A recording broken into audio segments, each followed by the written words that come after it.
Buah itu butuh proses. Dia harus melewati proses. Begitu juga dengan kehidupan kita. Apakah kita hidupnya berakar kepada firman Tuhan? Sehingga buah roh itu boleh lahir dalam kehidupan kita.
Salam. Salam GKS Balikpapan. Apa kabar saudara? Cukup bergairah hari ini?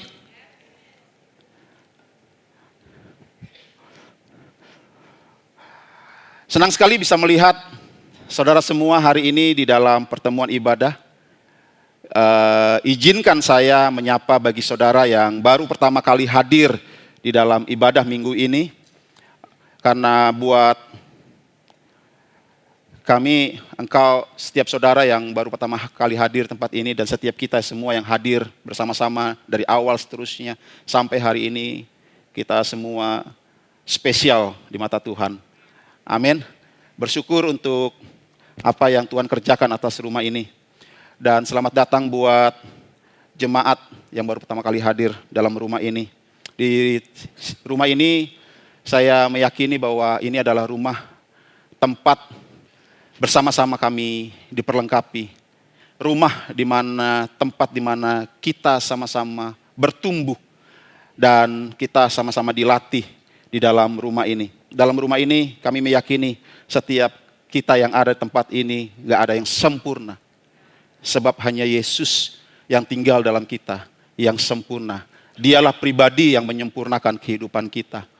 Dan saya berdoa hari ini kebenaran firman Tuhan yang akan kita dengar hari ini tetap tinggal diam di dalam hati dan pikiran kita. Katakan tetap tinggal diam.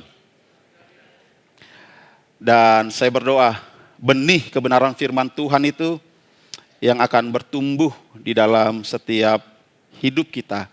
Dan benih itu menghasilkan buah. Dan buah itu yang bisa dinikmati oleh orang lain. Amin. Baik, hari ini kita akan masuk dalam minggu yang kedua dengan tema pemuritan. Dengan tema pemuritan. Generasi yang dimuridkan.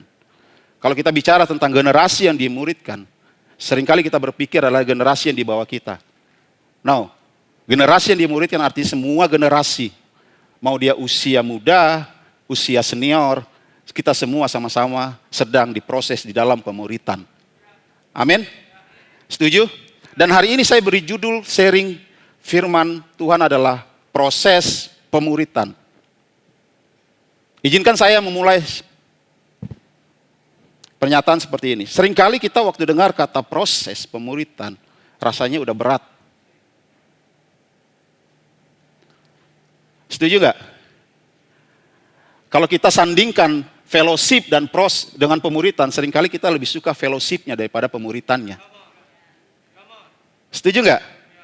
Sebab kalau kita bicara tentang pemuritan, rasanya itu berat sekali di dalam kehidupan kita. Kata pemuritan itu terkandung makna yang dalam, ada komitmen di dalamnya, ada disiplin di dalamnya, ada nasihat di dalamnya. Nah, seringkali kita menolak itu semua. Menolaknya bukan karena kita nggak tahu itu baik. Menolaknya karena kita tahu bahwa itu kayaknya nggak seperti apa yang aku mau sedang kerjakan. Yang belum kita lihat. Seringkali kita lebih suka fellowship-nya daripada pemuritannya.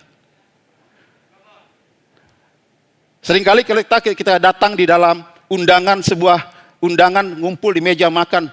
Kita bisa fun makan, kita bisa fun menikmati hidangan yang ada di meja makan. Tetapi ketika masuk di dalam poin-poin di mana bicara tentang kerohanian yang terkandung di dalamnya makna pemuritan, kita udah mulai melihat bahwa ini meja makan udah mulai nggak enak. Yang tadi makanannya enak. Yang tadi ikan bakarnya enak. Saudara tahu ikan bakar itu enak sekali? Saya bisa merasakan itu.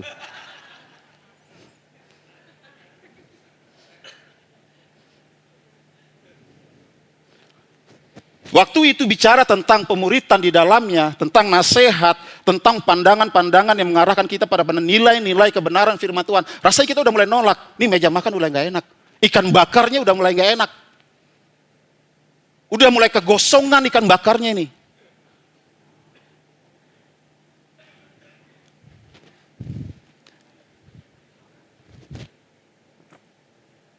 Seringkali kita gak suka dengan prosesnya. Tapi waktu kita melihat ada orang yang bisa menghasilkan prosesnya itu, kita bilang bahwa aku mau seperti dia. Tetapi waktu kita masuk di dalam prosesnya, seperti apa yang dia lewati, kita bilang boleh gak prosesnya itu di skip. Aku menikmati hasilnya aja.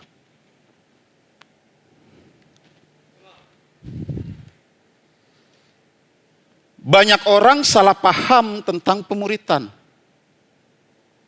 Banyak orang berpikir pemuritan itu terjadi waktu kita rajin datang ke ibadah setiap minggunya.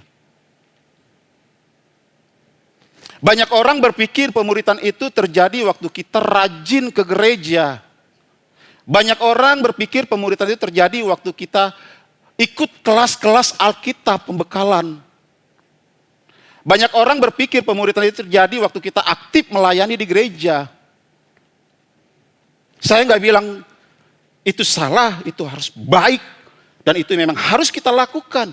Kita harus rajin ke gereja. Kita harus rajin beribadah.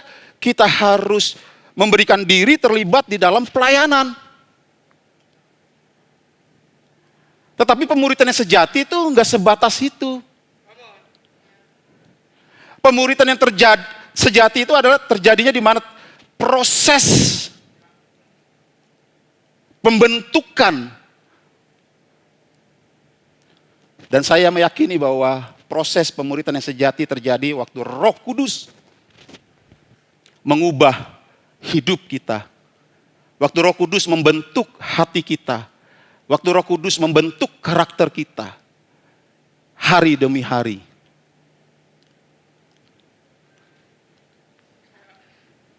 Amin. Kemarin saya diberikan kesempatan melayani satu perusahaan. Mengisi sharing firman Tuhan. Saya bilang sama jemaat pekerja yang di sebuah perusahaan itu, saya bilang, banyak orang bisa berkata bahwa aku mau ikut Yesus, tapi waktu Yesus bilang, come follow me, ikutlah caraku, ikutlah hidupku. Dan waktu orang masuk dalam sebuah proses yang ingin Yesus ajarkan, orang udah mulai bilang, boleh nggak? Kalau ini nggak usah ya. Orang bisa bilang bahwa aku percaya Yesus, aku pengikut Yesus. Tapi waktu Yesus bilang, serius, kamu ikut aku dan percaya aku, kamu bisa mengampuni orang yang sudah menyakiti kamu? Enggak dulu Tuhan. Seringkali di dalam prosesnya kita nggak mau berserah sama Tuhan.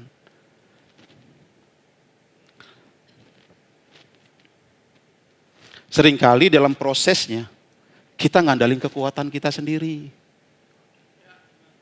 Kita pakai pemikiran kita sendiri. Kita pakai perasaan kita ini loh.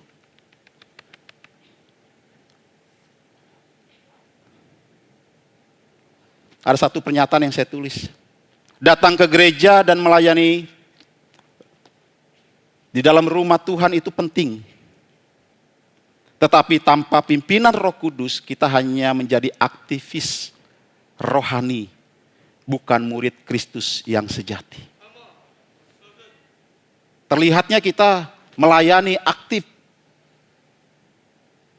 Kita bisa dibilang bahwa ini sudah jadi murid Tuhan ini. Karena udah terlibat dalam pelayanan. Tapi gak sepenuhnya hidup kita mau dipimpin oleh Roh Kudus. Waktu terjadi gesekan di dalam sebuah pelayanan, sulit buat kita untuk mengampuni teman sepelayanan kita. Apakah murid seperti itu yang Tuhan mau? Tentunya tidak. Jangan jadikan pelayanan kita adalah aktivis rohani. Aktivis rohani itu tidak selalu sama dengan kehidupan rohani. Bisa saja seseorang terlihat aktif dalam pelayanan, hadir setiap minggu di dalam pelayanan, di dalam rumah Tuhan. Dan saudara boleh catat ini. Kita bisa terlihat sibuk melakukan banyak hal untuk Tuhan. Namun sebenarnya kita belum hidup bersama Tuhan. Kita bisa sibuk melakukan banyak hal untuk rumah Tuhan. Tapi sebenarnya hidup kita belum bersama dengan Tuhan.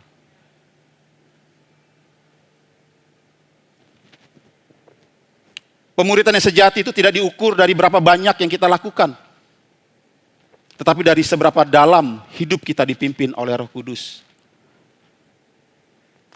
Sebab tanpa pimpinan Roh Kudus, pelayanan hanya menjadi rutinitas. Ibadah akan menjadi formalitas. Dan hidup rohani kita kehilangan arah.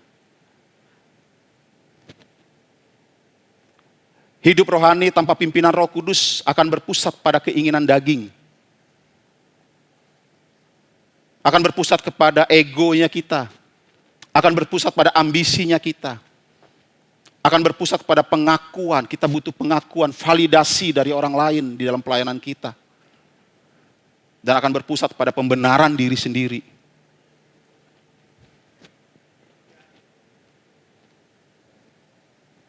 Rasul Paulus pernah mengatakan di dalam firman Tuhan.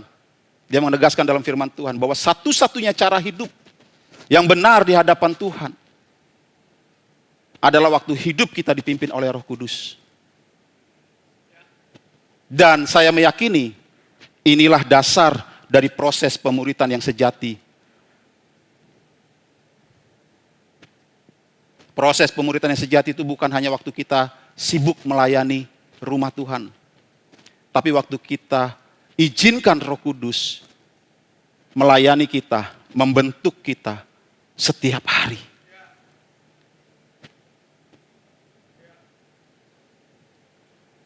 Kita baca di dalam Galatia 5, ayat 16 sampai 18, nanti kita akan lompat kepada ayat 22 sampai 25. Saudara boleh bantu saya untuk baca bersama-sama. Saya akan baca yang tulisan putih, saudara baca dengan tulisan yang warna ungu. Galatia 5 ayat 16 sampai 18. Maksudku ialah hiduplah oleh roh, maka kamu tidak akan menuruti keinginan daging. Jemaat Tuhan.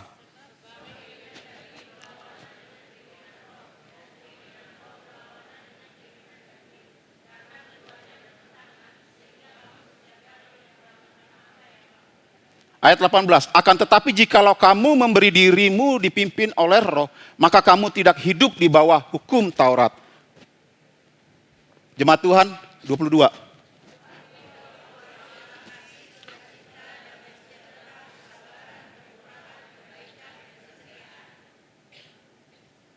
Kelemah lembutan penguasaan diri, tidak ada hukum menentang hal-hal itu.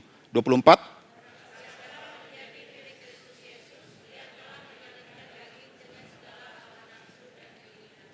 Jikalau kita hidup oleh roh, baiklah hidup kita juga dipimpin oleh roh. Jika kita berkata bahwa hidupku mau dimuridkan oleh Kristus, oleh Roh Kudus yang ada dalam diri kita, baiklah hidup kita dipimpin oleh roh.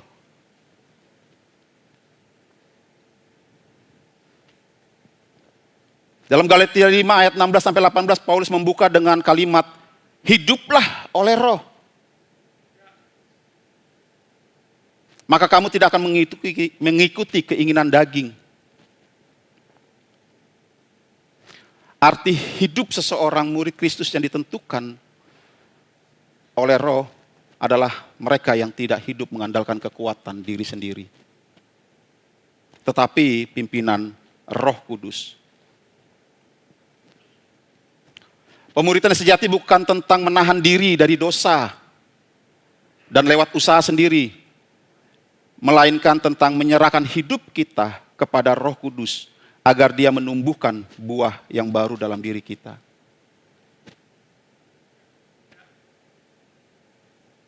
Guru yang terbaik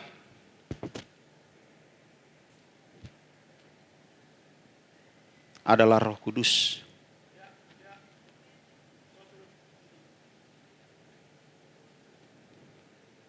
Di ayat 22 sampai 25 Paulus menunjukkan bukti bahwa hidup yang dipimpin oleh roh, yaitu buahnya terlihat, dirasakan.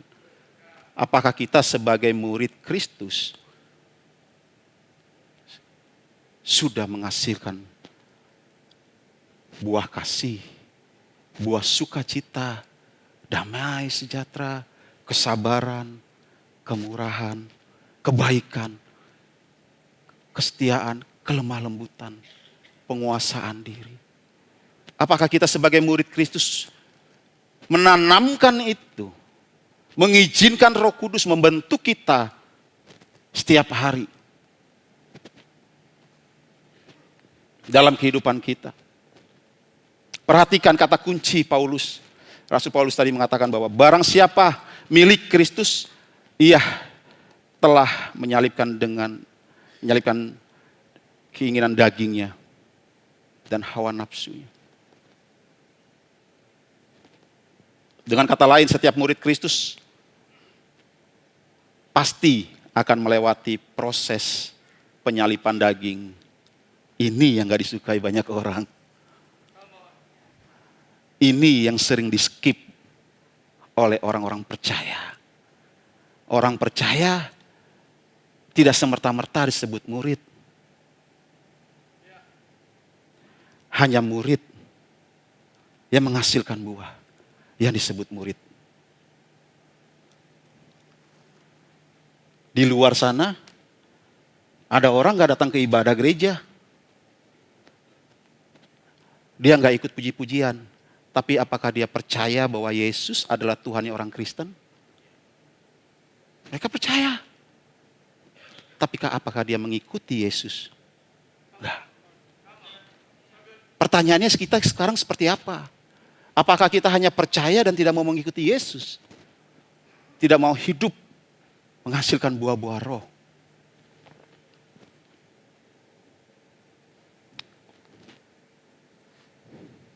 Hari ini izinkan saya membagikan proses pemuritan.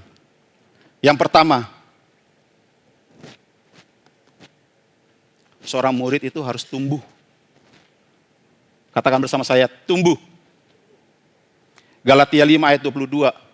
Firman Tuhan berkata, tetapi buah roh ialah kasih, sukacita, damai sejahtera, kesabaran, kemurahan, kebaikan, kesetiaan, dan teman-teman lainnya. Mengapa Paulus memakai kata buah roh?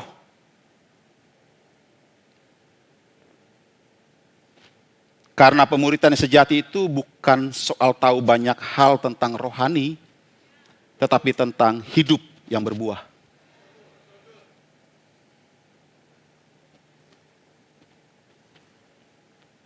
Kita bisa rajin beribadah.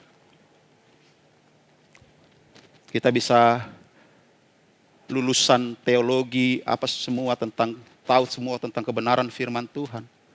Tapi kalau hidup kita nggak pernah menghasilkan buah roh, Itu sebatas pengetahuan rohani. Matius 7 ayat 22 sampai 23. Firman Tuhan berkata begini. Pada hari terakhir banyak orang yang berseru kepadaku, Tuhan, Tuhan, bukankah kami bernubuat demi namamu dan mengusir setan demi namamu dan mengadakan banyak mukjizat demi namamu juga? Pada waktu itulah aku akan berterus terang kepada mereka dan berkata, aku tidak pernah mengenal engkau. Enyahlah daripadaku, kamu sekalian pembuat kejahatan. Keren ya? Ada orang udah berbuat. Salahnya di mana? Orang udah melakukan pelayanan pengusiran setan, tim doa nih. Salahnya di mana? Melakukan pelayanan yang baik. Tapi di mata Tuhan, Tuhan bilang, aku gak kenal engkau.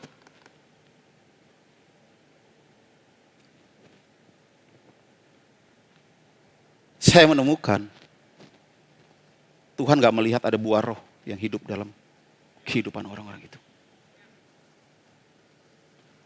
Semua yang mereka lakukan hanya sebatas pelayanan, rutinitas. Ya guys, Balikpapan, jangan sampai kita menjadi murid-murid yang seperti ini.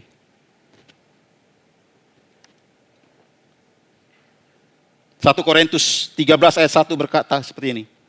Sekalipun aku dapat berkata-kata dengan semua bahasa manusia dan bahasa malaikat. Keren banget, bahasa manusia, bahasa malaikat, siapa yang mau? Saya mau. Dan saya rasa semua mau. Tetapi jika aku tidak mempunyai kasih, aku sama dengan gong berkumandang dan canang yang gemerincing. Kalau aku gak punya kasih, buah roh itu kasih.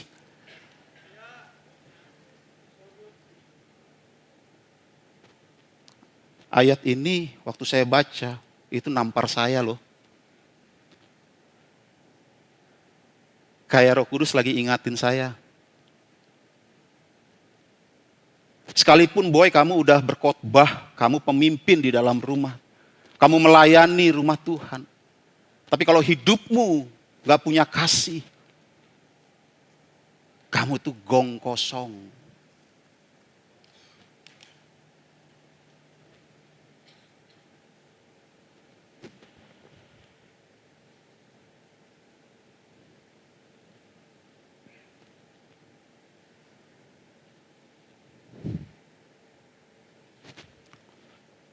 Katakan bersama saya gak mau jadi gong kosong.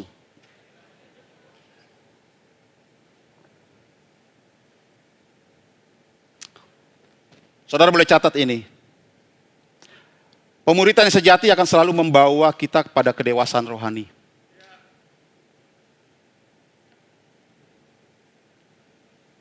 Pemuritan yang sejati akan membawa kita kepada kedewasaan rohani. Mazmur 1 ayat 1 sampai 3 firman Tuhan berkata, berbahagialah orang yang tidak berjalan menurut nasihat orang fasik, yang tidak berdiri di jalan orang berdosa, dan yang tidak duduk dalam kumpulan pencemooh. Tetapi yang kesukaannya ialah Taurat Tuhan, dan yang merenungkan Taurat itu siang dan malam.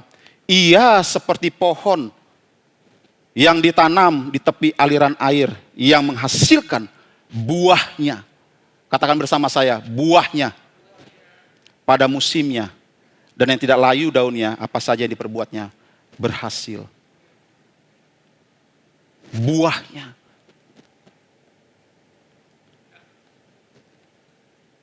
Orang benar digambarkan ibarat seperti pohon yang hidupnya dekat dengan sumber air.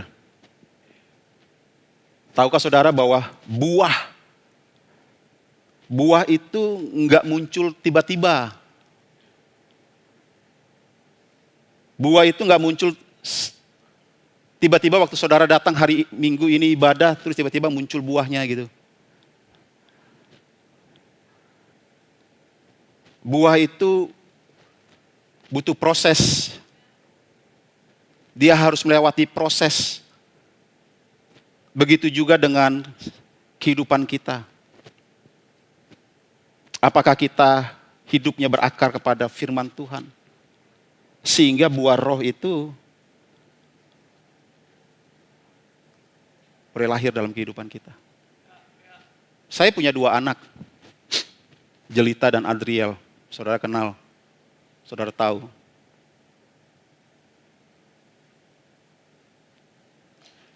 Dalam pertumbuhannya dia nggak semerta-merta, waktu setiap hari saya tiba-tiba lihat dia, wih kamu udah gede aja.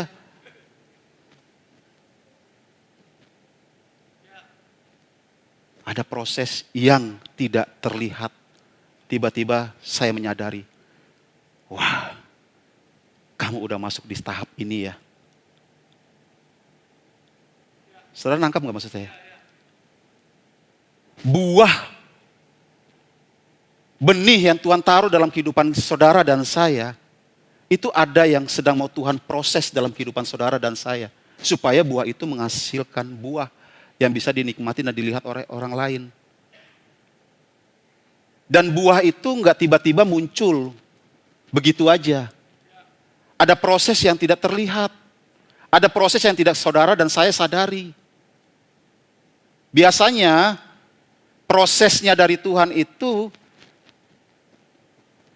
seringkali melibatkan orang-orang yang ada di sekitar kita. Orang-orang yang kita kenal makan. Bahkan orang-orang yang kita kasihi.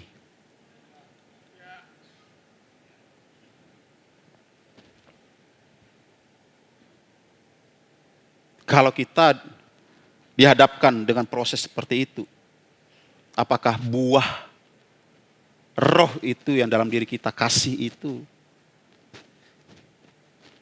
mau kita pakai dan kita hidupi untuk mengampuni orang-orang yang rasanya gak adil Tuhan kalau aku mengampuni dia.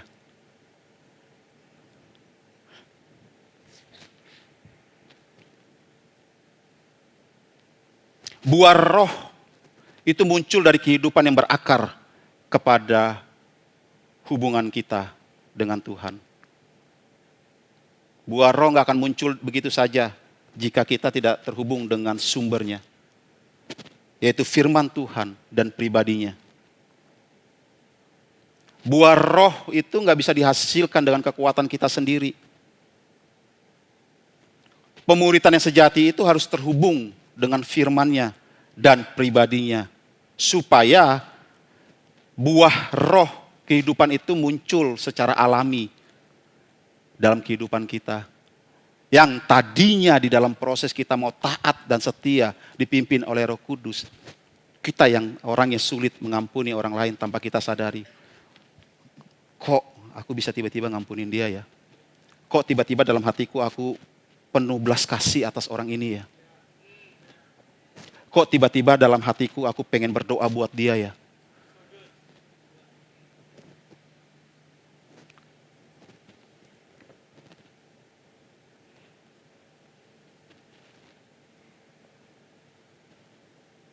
Satu Petrus 1 ayat 23. Firman Tuhan berkata, karena kamu telah dilahirkan kembali bukan dari benih yang fana. Katakan bersama saya, benih. Tetapi dari benih yang tidak fana. Yaitu apa? Oleh firman Allah yang hidup dan yang kekal. Inilah dasar pemuritan yang sejati. Waktu kita mengizinkan hidup kita dipimpin oleh perkataan firman Tuhan. Waktu kita mengizinkan firman Tuhan itu hidup di dalam kehidupan kita. Waktu kita mengizinkan Roh Kudus memimpin kehidupan kita.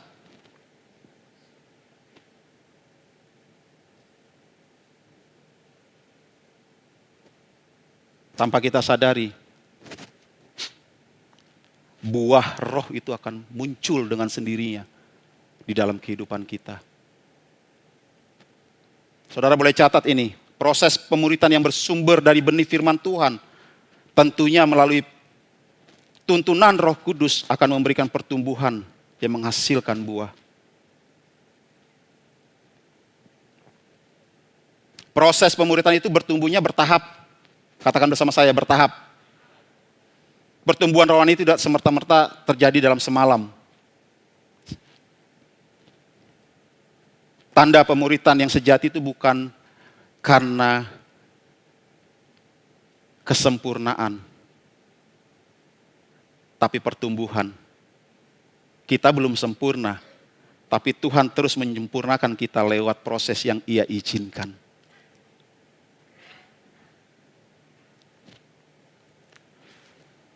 Kita belum sempurna. Tapi Tuhan mau terus menyempurnakan kita. Melalui apa? Proses yang Tuhan izinkan dalam kehidupan kita.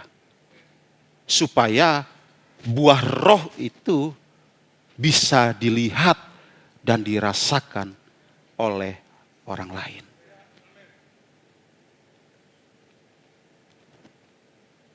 Saudara masih ingat nggak ini?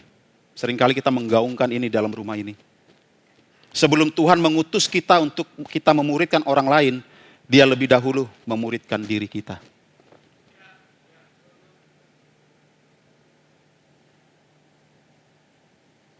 Sebelum Tuhan mengutus saya memuridkan, dipercayakan, mengembalai, memuridkan orang-orang di dalam kepemimpinan, dalam rumah ini, Tuhan itu muridin saya dulu. Tuhan mau saya berubah dulu. Tuhan mau saya diproses dulu.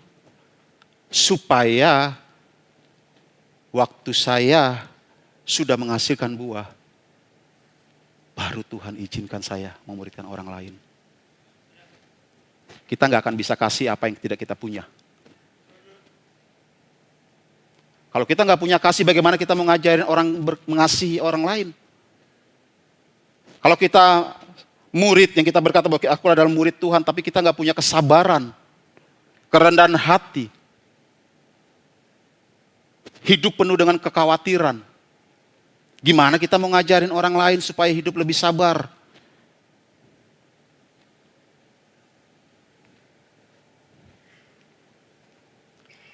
Pemuritan itu membutuhkan kesabaran. Pemuritan itu membutuhkan ketekunan. Pemuritan itu tidak terjadi dengan cara kita mengukur saat semua keadaan baik-baik aja. Tapi saat kita diuji, apakah respon kita tetap memilih taat dan bersyukur kepada Tuhan?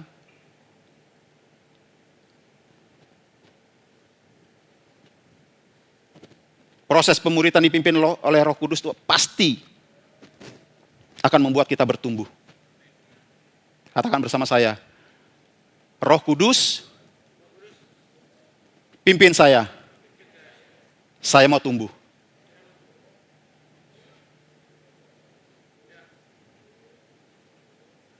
Roh Kudus itu adalah guru terbaik kita, penolong terbaik kita.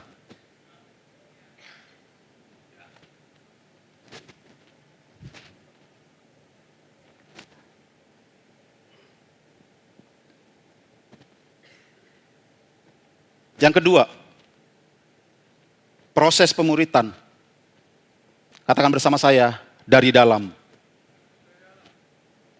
Proses dimuridkan itu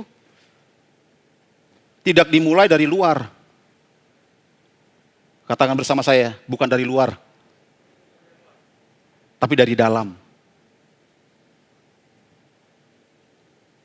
Dari hati yang diubahkan oleh Roh Kudus. Banyak orang berusaha berubah lewat usaha sendiri.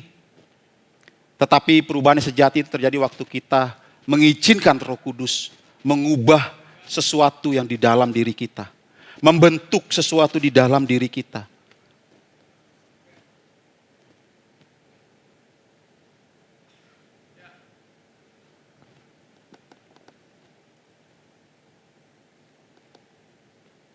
Firman Tuhan berkata dalam 1 Korintus 13 ayat 2 tadi. Sekalipun aku mempunyai karunia untuk bernubuat. Dan aku mengetahui segala rahasia milik seluruh pengetahuan. Dan sekalipun aku memiliki iman yang sempurna untuk memindahkan gunung. Tapi jika aku tidak mempunyai kasih, aku sama sekali tidak berguna.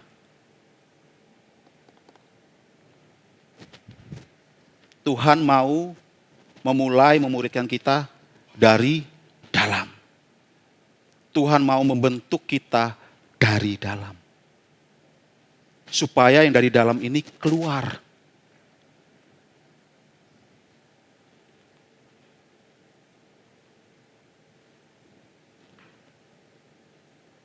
Katakan bersama saya, keluar. Dan biasanya pembentukan itu gak datang tiba-tiba Roh Kudus, gak ada apa-apa, kita dengar suara Roh Kudus bilang gini, boy, aku mau bentuk kamu ya, aku mau beresin hatimu ya. Gak gitu cara kerjanya. Cara kerjanya Tuhan akan pakai orang lain. Izinkan saya sharing sedikit. Kalau saudara yang kenal saya dari sebelum saya bertobat, yang tahu saya dari sebelum saya bertobat, istri saya lebih tahu saya. Saya adalah orang yang paling temperamental. Saya orang yang paling emosian. Saya adalah orang yang paling gak bisa dikasih tahu. Saya adalah orang yang paling gak bisa dinasehatin. Karena saya bertumbuh besar dari keluarga yang gak pernah saya dinasehatin sama bapak saya, duduk diam di samping gitu, boy, kamu ini ya, hidup begini ya. Sama mama saya gak pernah begitu. Dan terbentuk itu semua dari luar. Membentuk jati diri saya, identitas saya. Saya adalah pemarah, saya adalah pemberontak.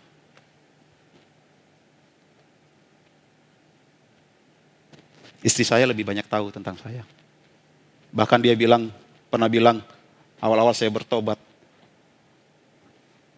itu masih ada sisa-sisanya, walaupun saya udah bertobat. Istri saya bilang gini, orang di luar sana bisa lihat kamu keren ya, tapi saya bisa lihat kamu tuh apa adanya, kacau kamu loh. Berantakan kamu tuh. Orang terdekat dialah yang membentuk saya. Yang kedua, waktu saya izinkan mentor, pemimpin rohani saya untuk mengizinkan bicara dalam kehidupan saya. Yang tadi saya bilang, pembentukan dari dalam itu yang Roh Kudus mau kerjakan, gak semerta-merta Roh Kudus bilang sama saya, boy, ini, 1, 2, 3 ini belum beresin. Enggak. Tuhan akan pakai orang lain yang tanpa saudara sadari. Dan tiba-tiba, saya ketemu dengan, saya boleh sebut ya, izin ya di sini ya, nggak apa-apa ya. Ya kita kan dalam rumah semua ya.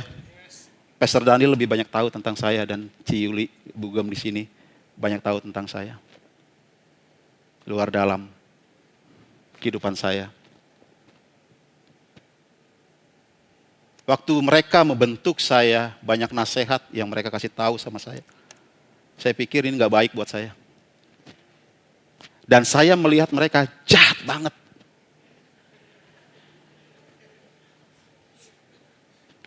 Saudara mulai merasakan ya? Pernah berarti saudara di posisi itu ya, yang ketawa. Jahat banget. Gak pengertian. Gak punya perasaan. Coba aja ada di kaki saya. Coba aja ada di posisi saya. Baru bisa ngerti kali ya. Saya melihat mereka jahat banget. Berapa kali saya mau coba kabur dari mereka. Satu kali saya bilang sama Pastor Dani, saya bilang, saya mau kabur. Pastor Dani bilang, kalau kamu tanya saya mau kamu tetap di sini. Tapi kalau itu keputusan kamu, silakan. Saya bilang sombong banget.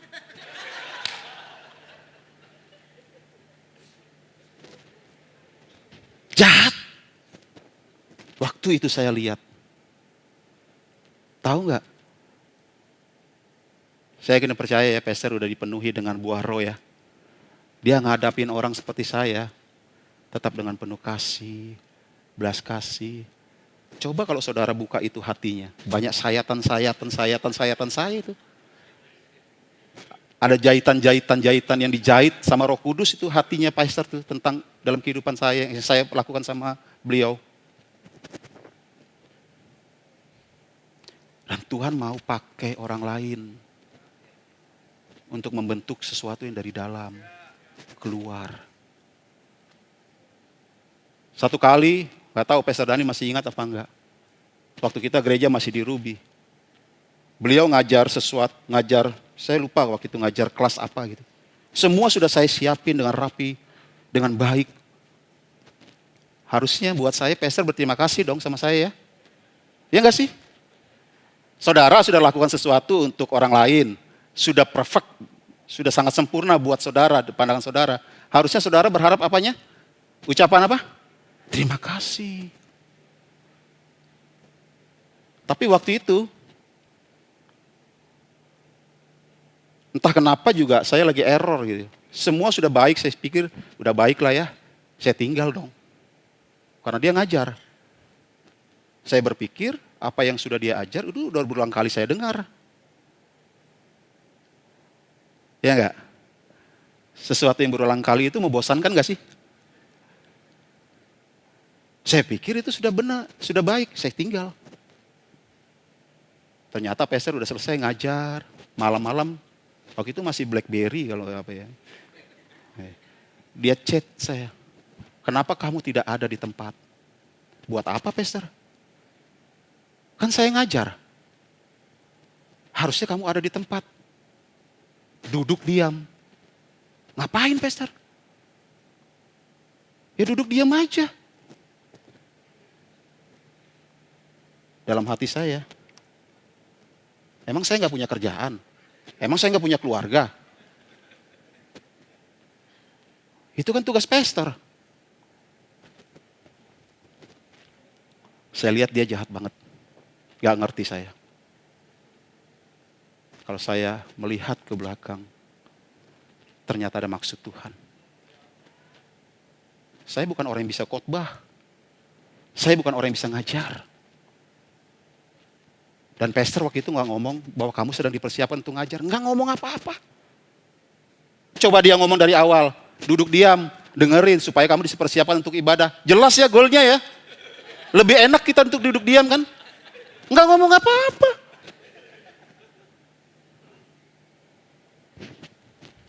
Di dalam bergejolak. Mau marah. Tapi itulah yang Tuhan bentuk. Dari dalam keluar. Hari ini saya ngerti kenapa dia lakukan itu. Saudara, kalau Tuhan izinkan orang lain memimpin hidup saudara di dalam home, jangan lihat pribadinya, tapi lihat otoritas yang Tuhan taruh atas pribadinya. Roh Kudus itu bergeraknya spirit yang tidak terlihat. Kalau saudara lihat pribadinya, mental terus. Nolak terus tuh pasti. Karena yang saudara lihat adalah kesempurnaan. Roh Kudus tuh bergeraknya tuh yang tidak terlihat. Yang Roh Kudus dan Tuhan pakai orang yang terlihat.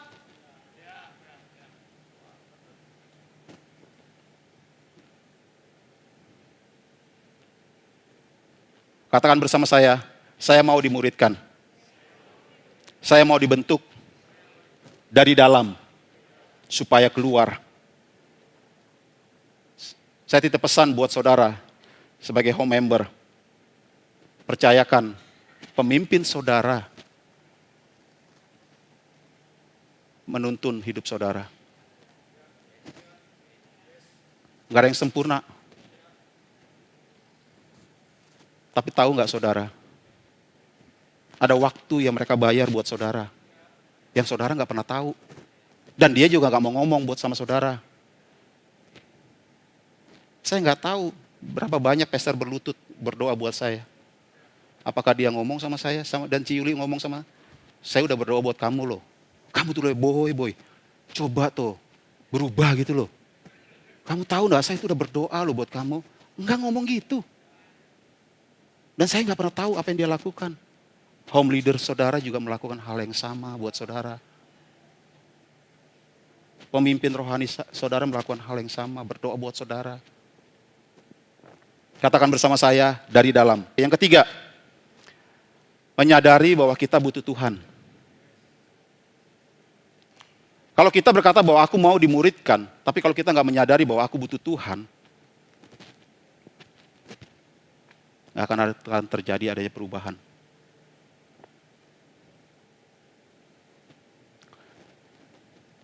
Pemuritan itu adalah perjalanan yang panjang melibatkan Roh Kudus. Katakan bersama saya, pemuritan melibatkan waktu yang panjang.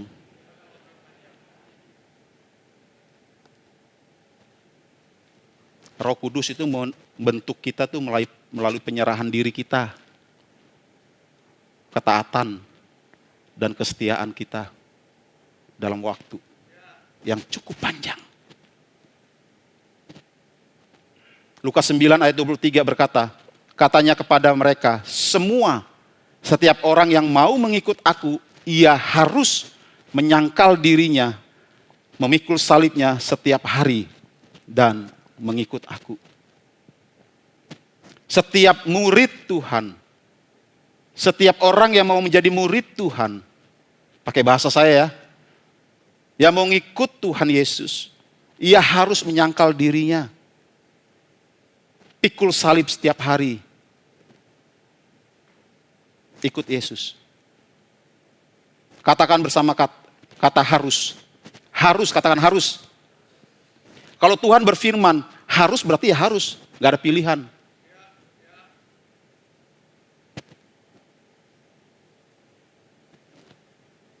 Kalau Tuhan bilang bahwa harus ampuni orang lain, ya harus. Gak ada pilihan. Gak ada pilihan yang bilang begini, boleh gak Tuhan, tunggu dia berubah dulu. Gak begitu tuh cara kerjanya.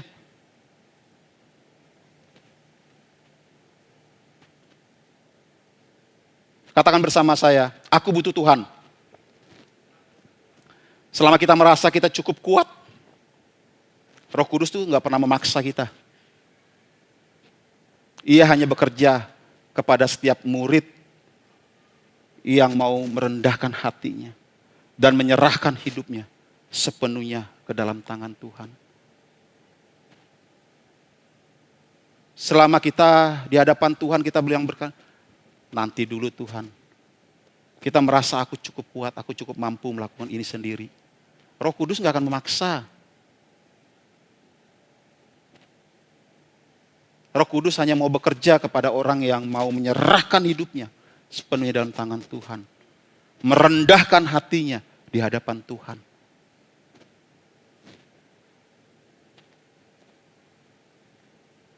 Saya nggak tahu hari-hari ini proses apa yang sedang saudara hadapi.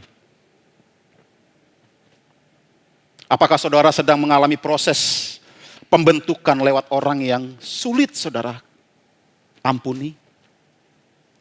Apakah saudara sedang berada dalam situasi di mana Tuhan sedang mengajar saudara untuk tetap bersabar dengan lembut hati di dalam tekanan kehidupan saudara? Apakah saudara sedang dalam proses menghadapi masa penantian yang gak pernah pasti datangnya, tapi Roh Kudus Tuhan sedang mengajarkan pada saudara untuk tetap berserah, percaya sama Dia?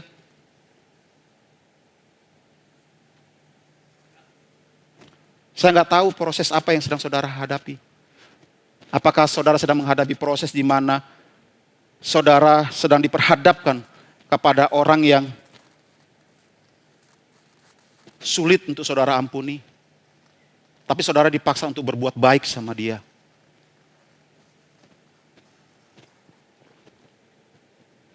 Tahukah saudara, kalau saudara sedang berada dalam proses itu,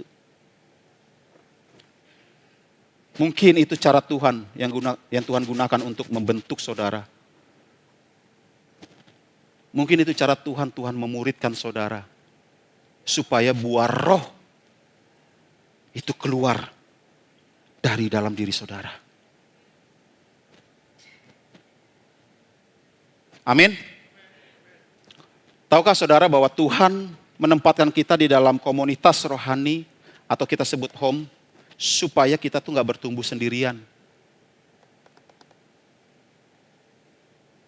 Saya meyakini gini, home itu jadi tempat kita belajar, melatih.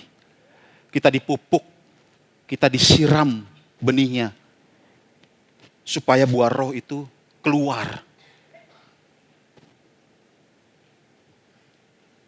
Pemuritan yang sejati itu terjadi bukan di ruang pribadi. Bukan hanya di ruang pribadi saja pemuritan itu terjadi. Tetapi di dalam hidup bersama, waktu kita belajar bersama di dalam sebuah komunitas.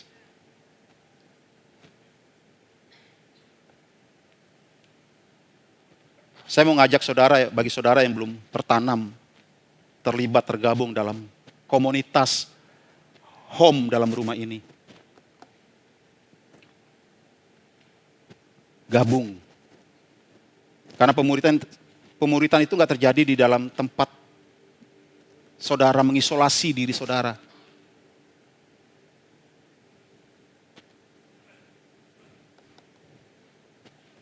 Pemuritan itu terjadi waktu saudara terhubung satu dengan lainnya. Jangan keraskan hati saudara.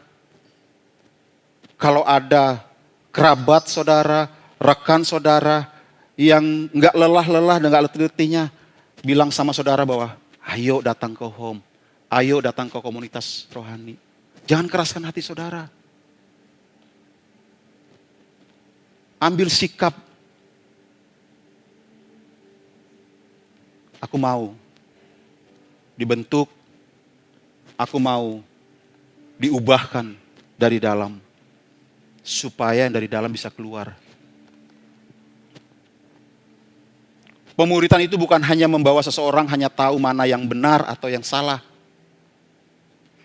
Tapi sampai dia bisa benar-benar menghidupi dan bertumbuh di dalam kebenaran itu.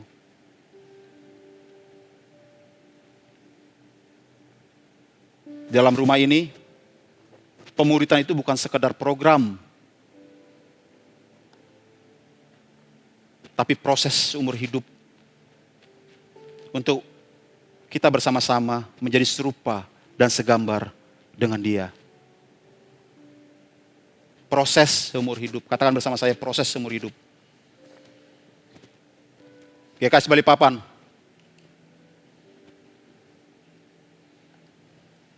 proses pemuritan adalah perjalanan seumur hidup yang menuntun kita untuk semakin serupa dan segambar dengan Dia. Pemuritan itu bukan tentang seberapa banyak kita melayani, tetapi seberapa berserah hidup kita dipimpin oleh Roh Kudus. Sebab tanpa pimpinan Roh Kudus, semua aktivitas rohani hanyalah sebatas rutinitas program rohani.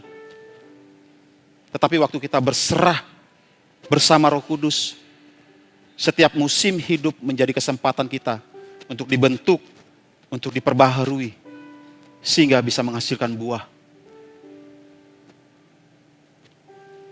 Kita belajar hari ini bahwa proses pemuritan itu tidak instan.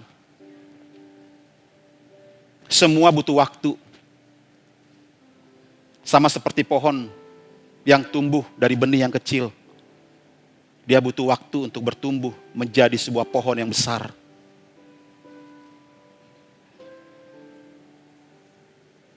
Amin. Saya berdoa setiap kita melalui pertolongan Roh Kudus, hidup kita dibentuk sehingga bisa menghasilkan buah kasih, sukacita, damai sejahtera, kesabaran, kemurahan, kebaikan, dan kesetiaan, kelemah lembutan, dan penguasaan diri.